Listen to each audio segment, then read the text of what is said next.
Kimde kim Ramazanды orozo menen ötkөрüp ayt ötkөн soң артындагы Шаввал айында 6 gün koşup orozo кармаса, жыл бою orozo кармагандай соопко ээ болот дейт. Бул Имам Муслим, Имам Ибн Мажа, Имам Тирмизи риваят кылган хадисте. Эгерде кааласаң айттан кийин, ороз айттан кийин дароо тута берсең болду 6 күндү каалашыңча. Эгерде кааласаң 6 күндү бөлүп тутсаң дагы болот. Бирден, экиден тутсаң болот. Кааласаң Шаввалдын башында, кааласаң Шаввалдын этегинде кармасаң дагы болот. Айтор Шаввал айында келсе эле эмне урматтуу бир тууганым эсеп болуп кете бер. Бирок эң жакшысы айттан кийинки дароо 6 күндү кармаган жакшы. Бирок кээ бир жерлерде коноктор келе турган болуп, адамдар айтташа турган адат болуп кала турган болсо, анда ошол коноктордун аяк үзүлгөнгө чейин орозо кармабастан туруп, андан кийин 6 күндү кармап берген урматтуу бир тууган бул жакшыраак болуп эсептелет. Бул дүйнөдө биз бейиштик же дозокку экенибизди билинеби? Кандайдыр бир белгилери берилейипти. Албетте, пайгамбарыбыздын айткандай жашап кетип аткан болсоңуз, иншаалла үмүт бейиштин жолунда кетип атасыз. Эгерде Кудай сактасын, пайгамбардын жолунан башка жакта кетип аткан болсоңуз, анда дозоктун жолунда.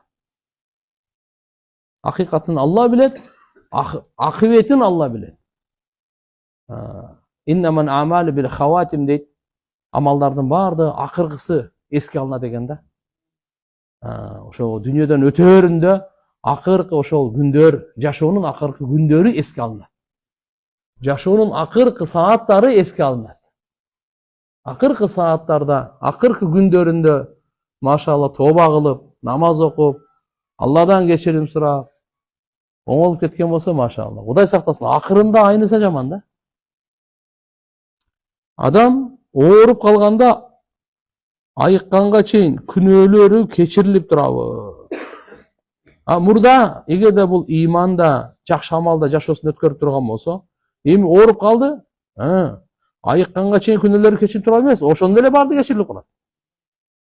Айыкканга чейин еще көп бар ал. Даражасы көтөрүлө берет ага. Оорулуу адамды деп кыйналганы бар го, Субханалла деп зикир кылган соо жазат. Ооруган адамды. Ооруган адамга мыяктан зияратка барасың го, 70 000 периште коштоп барат. Ошо зиярат кылып аткан адамга дуа кылат. Эми оорулуу адамды өзүңүз айтыңызчы. Чөнө бул барып аткан адамга ушунчалык сый урмат берилип атат. Оорулуу адам Алланын райымында чөмүлүп турат.